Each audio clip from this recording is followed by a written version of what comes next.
are Jason and Anna. Hey, it's Pop Culture Fun Time. Season 1, Episode 11, the Andor bonus episode. We said we were going to do it. I'm Jason. I'm Anna. We're going to do this no breaks.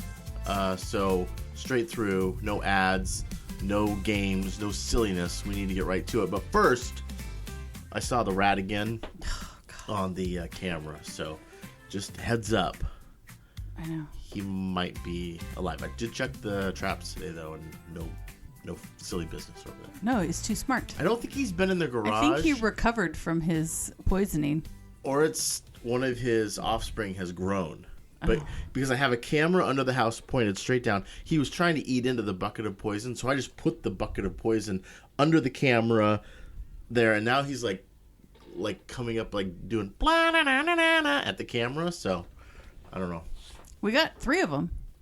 Yeah, a good number. Or 3? No, we got 4. Oh, we got 4 There of was them. one in the zapper. You killed one with the paint bucket, and then there were 2 dead ones. Oh, you're right. Yeah. Yep. That were stinking. So. Yeah, you're right. Anyway, there's your rat update. But more importantly, the Funko just announced that there's going to be Firefly Funkos. And, of course, the Wash one is awesome. He's got dinosaurs. But the Jane one... Wrong. What are they thinking? He's not wearing the Jane hat. I know. He's just got, like, the little aviator hat thing on. It's like... No. Was there a licensing issue? There must not have been. With the hat? I know. It's the Jane hat. Adam Baldwin didn't want that to be his Funko? That's Jane right there. I know. That hat. So that one's not going to sell. And then Kaylee's is cute. It's with her and the little parasol. The parasol. Yeah. And she's like, "You're going to come with us." Yeah. She's talking a book. So I've seen I would that really show a few only times. want the Wash one. And since I got rid of all of my Funkos, I have room now for one more. Just one more. That's really all that's going on in my life. But we did go to the cheap movie. Yes. Oh, thank goodness. The soccer parents told us about the cheap movies, $8 movie night on Tuesdays. Yeah. And so we went because we were talking about, I think we talked about it in the last episode, it's too expensive. Yeah. And so we went to the movies for how much? $32? 30-something for 4 of us to go Yeah. instead of like 60, which it had been. Yeah. And we're like, okay. Yeah. Much better. We went to the Superman. It's a locally owned theater, so it's kind of fun. It brings me back to our days of working in the movie theater. They got rid of all this in college. The Star Wars stuff in there, though. Well, there still was some, but it wasn't the same. They classed it up a little bit. They've got the Taylor Swift poster now, Yeah. so clearly the owner's a Swiftie. Well, they probably showed it in there for the movie. So. But that was a long time ago now. That's true. Yeah. So we went to the Superman. I wanted to see it. Elliot wanted to see it. I don't know how you were I on did it. not. Care? I really didn't because Superman is one of my least favorite. Same with Captain America, because I just don't go like the goody two shoes, moral compass. I'm like, no, I want to see you like conflicted, right? Yeah. And Captain America does end up going there, which I appreciate, like at the end of Avengers. So I was like, I'll go. And I was so happy in the opening scene where James Gunn is like, Superman exists. He's already here. He's fighting guys. He already has a relationship with Lois Lane. Yeah, there's no origin story happening today. We never need an origin story for a superhero again that we've rebooted 100 times, right? Like that's annoying. So it was nice that we were just in it, and then he was instantly in conflict. Yeah, instantly failing. And I love that James Gunn was like, we all know this guy. Yeah. You all know who Superman is, and he just lost his first fight. And and that's how it starts. That's the first 30 seconds of the movie, so I haven't spoiled anything. Yeah. And I really liked it. Yeah. I was like, oh my God, I really like this movie. Yeah. I thought it was great. I thought that the construct at the end with the rift and whatnot was like too easily solved. It was like, you just punch some stuff into a computer. Back up. Anyway, but it was good. And Amity didn't want to see it. I don't know how she feels about it today. She was fine with it, but I think she liked it. Yeah. Because she didn't know anything about those characters or anything. She hadn't seen a Superman or anything. Right. Elliot liked it. she was clearly happy. You know, she's a James Gunn fan, so there was that. And I like to remind her every time that I saw him at Disneyland and his brother. You didn't actually see him, or you didn't know you saw him. Yeah. Well, I saw him, and I saw his brother, Sean Gunn, who I recognized from all of the Guardians of the Galaxy movies. And I was like, oh, that's the guy from Guardians of the Galaxy. And then James Gunn was with him, and I was like, I bet that's someone. So then I went to find Elliot. Yeah. And I couldn't find her, and they were in Toontown with us. Anyway. And then they were gone, and I was like, Elliot, I told her who I just saw. So she pulls up a picture of James Gunn. I'm like, yeah, that guy was there. She's like, oh my God. So anyway. I mean, it's still not as good as my John Favreau. Yeah, because you actually talked to him, and he talked back to him. Yeah, so Superman is good. And I have great. And so next summer it's the Supergirl movie, which was great because she is a complete mess. Yeah. So she's not a goody two shoes character at all, and it was. I really enjoyed this. Also, the guy who played Lex Luthor. Yeah. At first, I was like, "Wow, he's a lot," and then I was like, I really appreciated his performance. By the end, I was like, "He is really good. Yeah. He is really. Good He's been in like so many movies lately. He's in the Nosferatu or whatever. Nosferatu. I can't say it. Yeah. But he was in that. Something else. He was in the X-Men movies. He was the blue guy. Wasn't he the blue chimpanzee guy? No. Am I thinking of someone else entirely? Well. He's too young for that, probably. Well, no, but I mean, what's his face from Traders is... Alan Cumming. Alan Cumming is that guy when he's older, but then... The hairy guy. Oh, Beast? Beast. Oh, he might have been young Beast. I think he was Beast. Yeah, because it's Kelsey Grammer. That's who you're thinking of. What was that movie we just watched? Superman. It's called Superman. Are you getting into the IMDb? Yeah, I'm going to look it up real quick. Good. It's a handy... Oh, and also, who was in it that we loved? It was just his voice. Oh, Alan Tudyk. And also Nathan Fillion was hilarious. I was so glad to have him in that because he played it so well. And he had a great character, and clearly he will be back. Also, Hot Girl was, what's her face from Last of Us and the Dora the Explorer, Isabella. Oh, yeah. Dola. He was an X-Men. I was right. He was? Yeah, he was Beast. Good job, He's Beast. Thank you very much. Good job. Thank you. He's in Deadpool 2 as well. Anyway. Huh. And what's his name? Elliot knows him from The Menu because he's the boyfriend who's like a foodie. Oh, okay. In The Menu. What's his name? I don't know. He's Renfield. He was juror number 2 also. He's that guy. He was the Nicholas Hoult. Yeah. That's what I knew him from. That's what you know him from. That's what I knew him from. Okay. Yeah. Because I knew he was in a ton of stuff, and we just watched juror number 2. And I didn't. Did we watch? We did. Remember, he was the guy that actually... Oh, I can't believe it. I totally forgot that movie already. Yeah, I know. It wasn't a great ending. Or the movie did not live up to its potential, but it was... I'm honestly really impressed with myself with the whole X-Men thing. Yeah, I'm pretty proud of you, too. It was a solid 10 years ago. But in bigger news, we also watched K-Pop Demon Hunters on Netflix. Also good. Also good. Thoroughly enjoyed it. So our children had already seen it. Which is surprising to me because Elliot is a little ashamed, I think, of her K-pop fandom era that she has now left. Mm-hmm. She used to be all in on Blackpink, and now she's like, don't play that music. Yeah, she's so horrified. But she really liked this. And it was really good. Yeah, it was. It was like My Little Pony meets K-pop. It was. It was great. It was all about totally friendship. My Little Pony. Friendship. I was like, I love this. It was so good. I thought it was great.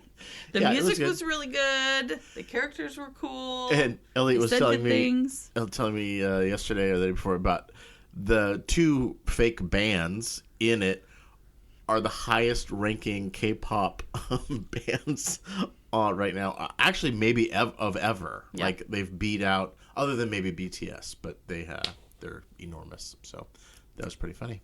Someone in my office the other day, by the way, was like singing the Soda Pop song. Uh-huh. And I was like, oh, that's Soda Pop. And they were like, you too? Of course. They're on their way out, so. Of course. But I was like, listen, I know I'm 40 and fat and like I'm almost 50. But Yeah, I watched it. So I don't know how that makes you feel about yourself. You're young. Yep. I'm an old... I'm old. Although you wouldn't probably have watched it on your own. Oh, no. Yeah. No. It's because of the kids. Yeah. So, yeah. But I was glad we watched it. It was good. Yeah, it was fun. And also with Amity on 4th of July, we watched Independence Day. It held up, I think. You think? I thought it was still enjoyable and as dumb as the day I watched it the first time. Yep. Did I go to it with you? I went to it in the movie theater on July 3rd. That year that it was out. I think we worked it, right? What year did it come out? I don't know. Do you still have that app called IMDb? I do. It's even open. I think it was like 90. Shoot, I don't know. 1996. 96. Yeah. Well, I mean, if it was in the summer, I was probably working. Well, I know I went to it, and there were and it was so fun. Like, just everyone was like, "Yeah!" Thoroughly enjoying it. Yeah. So. It was fun to watch again. So anyway, that was funny. I don't know what Amity really thought of it, but she watched the whole thing. Yeah, Amity's funny because she'll watch a movie and be like, all right. And then, or we're in the middle of Jurassic Park, and she's like, I'm bored. Yep. And she's out of here. I don't know if she was bored or if she was a little bit scared because they were back at the T-Rex paddock. They were rescuing Malcolm, and it was almost the go faster scene, and she was like, "No, I'm bored." So I don't know if maybe she was a little bit scared or if she was truly was bored. But it was like, we got to the exciting stuff and it was happening, and then she walked away. She's like, I'm out. I don't know. She's funny about that, but she loves, like today she's rewatching A League of Their Own. Oh, she loves that movie. Yeah. So. And Brooklyn Nine-Nine. She loves Brooklyn Nine-Nine. She watches at least 2 episodes of Brooklyn Nine-Nine a day. Yeah. It's so funny. I know. I mean, that's kind of her humor, I guess, but Tyler, your sex tape. Do you want to talk about Yellowstone? Did you finish this whole thing yet? Oh, no. I finished season 2. I'm in early stages of season 3. Uh-huh. And I've decided that I really don't like Monica, for those of you who've watched this show. Oh. She is like such a bummer. And she just makes people feel bad for like existing in the current world, right? She's Native American. Oh, okay. And so she's from the reservation, and she's just like, I don't know. She says stuff to people all the time, and then like she just, I don't know, she's so just, ugh. I can't stand her. Yeah. But that's all. I don't know. Hopefully she gets better. You got really loud there. Hold on. Then I went online and I was like, Monica from the Yellowstone really sucks. Yeah. And boy, there are a lot of people out there who agree with me. Not the actress, the character sucks. Right. Yeah. I wouldn't know because you won't even let me sit in the same room with you. Like if I wanted to be on my phone while you were watching it, you would not let me do that. No. So, because I would just mindlessly let it happen in the background, but you won't even let me do that. You're going to make a comment and you're going to ruin it for me. And I know it's stupid. And I watch it anyway. It's funny because every season is just like about somebody's trying to take his land, right? He's got all those acres that go right up against Yellowstone Park, and it's called the Yellowstone is the ranch. Yeah. And then I was reading my dad the news from Kalispell. Yeah. And there's like this big really, really fancy like luxury residential neighborhood thing that they want to put in near where his property is. Yeah. And I was like, this is just like Yellowstone. They want his property. It is. It's Montana. And they're like, they want the Montana experience. They're trying to sell the Montana experience. Right. Are you going to watch the one with Harrison Ford and Helen Mirren? I have no idea. I hear that one's pretty good, actually. I have no idea. Yeah. That'd and congratulations to Harrison Ford for getting nominated for his first Emmy for Shrinking. Yeah. Good for him. Emmys came out, and pretty good. Apple kicked ass because they got a whole bunch, but they only submitted a couple of shows, whereas HBO and Netflix, they got more, but they submitted way more shows. So per show, Apple did great. It'll be interesting to see what everyone goes crazy for. Probably Severance. I think the studio, too, because it's so inside baseball, and I'm sure everyone watched it. Yeah. But maybe it'll beat The Bear for best comedy. The Bear. Well, last season of The Bear wasn't good, except that one episode with Jamie Lee Curtis. So good. And she was up for best, guest. Yeah. And God dang it, she's so good in that show. Did you finish season 4 yet? No, I've only watched, the first episode, maybe? First 2. And, well, unfortunately, I had seen a lot of things where, ugh, this season sucks. It's not the worst, yeah. And I was really not happy with season 3, so... I have no motivation to watch it. People said that about Severance season 2 because they only released the first 3 or 4 to reviewers. And they're like, oh, they're just rehashing and whatever. But I thought it was great. But The Bear's all out. It's all there. No, I know. No, what I mean is there were reviews before Severance where everyone was like, oh, it's not that good. It was just they're trying to redo season 1 or whatever. But I didn't feel that way at all. Right. So I was not excited to watch Severance season 2 is what I'm saying because of the same thing, but then I'm glad that I stuck through it. I watched the first episode, I think, and I was like, oh, that seems like a lot of the same stuff. All right. Okay. So we'll see. And we finished Murderbot, and it was fine. I'm not going to like it from here on out, though. Because now he's his own robot. He's trying to find himself. He's his own man. And I'm over it. Clearly, I do not care. Clearly, they thought they weren't going to get a season 2. Yep. Because they wrapped that thing up with a bow. Yep. Now I wonder though if he is. It's just going to be. I wonder if it'll be a different story with him going off because I can't see him coming back to them. Right. Especially since his memories were sort of lost and then kind of came back, and so I don't know, but. Yeah, but it was funny when he took off on his own. He had to go find himself. I was like. Oh, that's too bad. Okay, robot. Nah, I'm not going to watch it anymore. But they did get a season 2, so I'll watch it. I'll give it a try. You'll watch the first one. I'll give it a try. Yeah, I think he's funny, and I think he lost some of his personality in his memory wipe, so I don't know. Yeah. But the reason you're here, and the reason we're here, is Andor. We finally watched it, and I have to tell you, by the time we got to the second half, we were like, "Oh, should we watch another one?" Oh yeah, we wanted to watch 2 a night. Yeah, we were in after we got past the farming bullshit. Oh my god, it was so good. It got so good. Once they all got back together, Cassian came and picked them up. Yeah, and then it was just better. And then it did also some real significant time jumps too, a year later, and. It was just oh, okay, now we're moving. Yeah, so much so that we watched the first episode of Rogue One, the first 20 minutes. The first episode, the first 20 minutes of Rogue One. It is the first episode. So I figured out why. I know it's a joke. Oh. It's a joke, Anna. The first 20 minutes of Rogue One would have been the first episode. I know why he killed the guy, the Fennec guy, because he was going to get captured and he was going to talk. Yeah, but I didn't. He's freaking out. Yeah, he's freaking. But I bet when I watched the movie, I just thought Cassian was some sort of jerk. Right. But then when you watch the episode run right into the movie, you're like, oh, he has to shoot him because that guy's going to jail to get tortured or whatever anyway, and he's going to talk. Yep. So, yeah, that made sense. Yep. Yeah, I mean, the whole show, I mean, I liked watching Mon Mothma's transformation. I, again, hated the wedding and all that crap at the beginning because that was what is going on? Really, they did kill us with slow storytelling the first half of the season. Yeah. Just killed us with it. And then the Gorman stuff picked up and it was here we go. And now it's making sense. Mothma, her friend who kept showing up and was threatening her, and then they just killed him on the side, not even in the show. Yeah, they just did away with him, right? Dying, right? Yeah.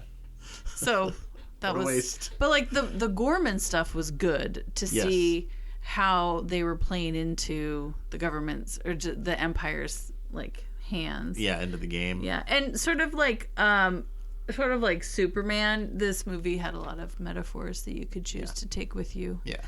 Choose to And that was apply. sort of a turning point for Cassian too, because he's like, look, you guys can't fight. Don't cause trouble, but at the same time, then he was there when the whole thing happened, and then that sort of really. Although, did he think he was going to quit right after that? When did he? Yeah, I think it was this is my last one. Bix left him right after that. Right? Yeah. Okay. And then she never saw him again because he dies in Rogue One. Right. Yep. Spoiler alert. Yep. Never sees him again. That was sad. Yeah, and I really wish they would have brought in Alan Tudyk's robot a lot sooner, because he's hilarious. He's funny, and there's no reason they had to have him that late, except that he was at the end of the Gorman episode. Right, that's why they. But then they didn't even have him in the next episode. No, and then he was only got like 1.5. Yeah. Yeah, so it was a waste, because he's like probably the best character from the movie. And we did have like 2 Alan Tudyk as robots. We did back to back there. Number 4, Gary. Spoiler alert: and, he's also in Superman. Yeah, as a robot. So there will not be a season 3 of Andor. Oh, that just led right up to the movie. Yeah. I did really like the second half of it, and I still could do without the first half. It was way too slow. Yep. Just so. No, I completely understand, and the first season was kind of like that, except there was enough different stuff going on. He moved from thing to thing, and the prison was only like 2 episodes, and then like the heist with the money or whatever was quick, and it was just like sort of him understanding the Empire and stuff like that. We didn't really have any idea of where it was going, but it was interesting, and it was cool because, and really in this one too, there weren't lightsabers. The Force was only sort of briefly mentioned, and then there was that lady who had it. The weird Force healer. But it was a completely different angle of Star Wars, which was really cool and refreshing. Just the normal folks. Usually it's always just Jedis and lightsabers and even with ship battles and all that stuff, and this was not a lot of that at all. Yeah. So it was it was cool. Just like all the work they had to do to build up the Resistance, which was interesting for sure. And then what was I going to say? Nope, lost it. I don't know. The Senate? Mm-mm. I love the Senate. You do. It's always so fun. Her speech was great, though. Yeah. So. And Jimmy Smits got recast by Benjamin Bratt. Benjamin Bratt. I guess he's looked younger. I don't know. They didn't de-age him any. So yeah, that's your special Andor episode in the middle of summer, and we'll be back at some point later. Yep. But we're gonna go. We're gonna go on vacation. Go on vacation. So that's that. Yep. Yeah. All right. Well, until we see you again, I'm Jason. I'm Anna. Seacrest. Ow. Ow. The fun won't end till Seacrest out. Getting kinda hangry, eating Oreos again. Playing games and smiling like the night will never end. We're rolling out the stories and the memories that last, with pop culture fun and a blast from the past. Pop, pop, pop, poppy, pop, pop, poppy, pop. We're guessing, laughing, catching a thrill. Give us a call, join in, Pop Culture Fun Time with Jason and Anna is produced by Morley Studios and is a Delta Park project. Theme music by Overwrought Music Therapist. For hot takes, questions, or pop culture rants, call the Pop Culture Fime hotline at 1-888-240-9031 or email jason@morleystudios.com. Visit popculturefuntime.com for episodes, show notes, and bonus nonsense. If you like the show, rate and review it wherever you get your podcasts. Your review might just get read on a future episode. Unless it's mean, then we'll just cry about it off mic. Subscribe, share, and tell a friend who thinks Three Amigos still holds up. Because it does. And remember, if you want to score the coveted Seacrest Out candle, you've got to play a game with us on the show. Reach out today and prepare to lose. games and smiling like the night will never end. We're rolling out the stories and the memories that last, with pop culture, fun, and a blast from the past. Hey, getting kinda hangry, eating Oreos again. Playing games and smiling like the night will never end. We're rolling out the stories and the memories that last, with pop culture, fun, and a blast from the past. Pop culture, fun, and a blast from the past. Oh, we're guessing, laughing, catching a thrill. Give us a call, join in, you know the drill. Grab a snack, take a seat, don't hesitate. It's pop culture fun, don't be late. The good times only end when we shall see Crest out. Pop culture fun time, that's what it's all